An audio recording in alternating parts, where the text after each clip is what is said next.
Alors non, je vais pas mentir, la série m'a surpris, mais est-ce que c'était toujours dans les bons sens du terme ?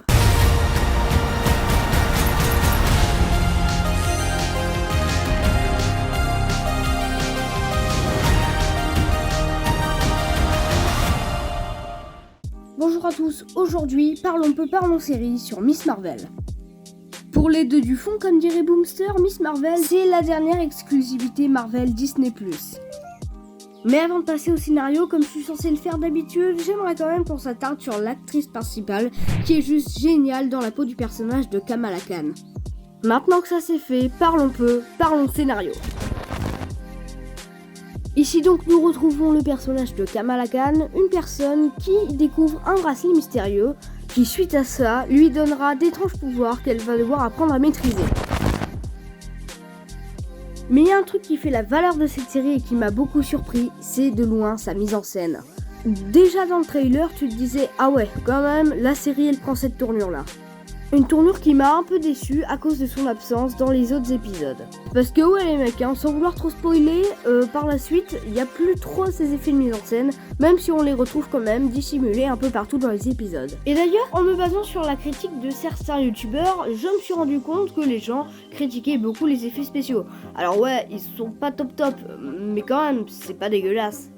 Ouais, parce qu'en ce moment, le MCU il se fait pas mal démonter à cause de ces effets spéciaux. Surtout la critique de Clapman qui dit que dans Thor Love and Thunder, les arrière-plans sont pas ouf. Et ben je vais vérifier ça par moi-même lors du visionnage. Concernant la musique, c'est Laura Karpman qui se chargera de cette dernière, la même personne qui était derrière la majorité des précédentes séries Marvel. En parlant de musique, là un certain choix de chansons qui me fait rappeler les choix de chansons utilisés dans la série Batwoman. Après ce n'est qu'un détail que j'ai remarqué. En tout cas, pour apporter une conclusion à cette critique, je dirais que la série est plutôt pas mal. Même si vous allez voir que les relations entre les personnages ne sont pas toujours très intéressantes. Et vers la moitié de la série, désolé, c'est pas fameux. Je veux dire, on se demande bien où est-ce qu'ils sont les enjeux. Je me suis dit, pourquoi je regarde ça ? Qu'est-ce qui me pousse à faire ça ? Puis à la fin de cet épisode, il n'y a pas vraiment ce truc qui te hype, à part dans la scène post-générique du premier. Voilà, c'est à peu près tout. Mais sinon, dans sa globalité, la série est quand même pas mal. Elle n'a pas les meilleurs effets spéciaux, pas les meilleures scènes d'action, et pas les meilleurs jeux d'acteurs. Mais je veux dire, ne vous attendez à rien d'extraordinaire d'une série Marvel, c'est juste une série pour te présenter un personnage de fiction.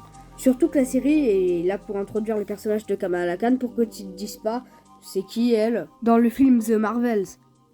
C'est juste une série qui sert à justifier la présence d'un personnage dans un futur film. Et les amis, je vais finir avec la note finale de 8 sur 10.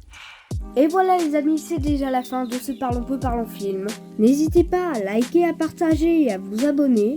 Et à me suivre sur YouTube. Sur ce, je vous laisse. Ciao!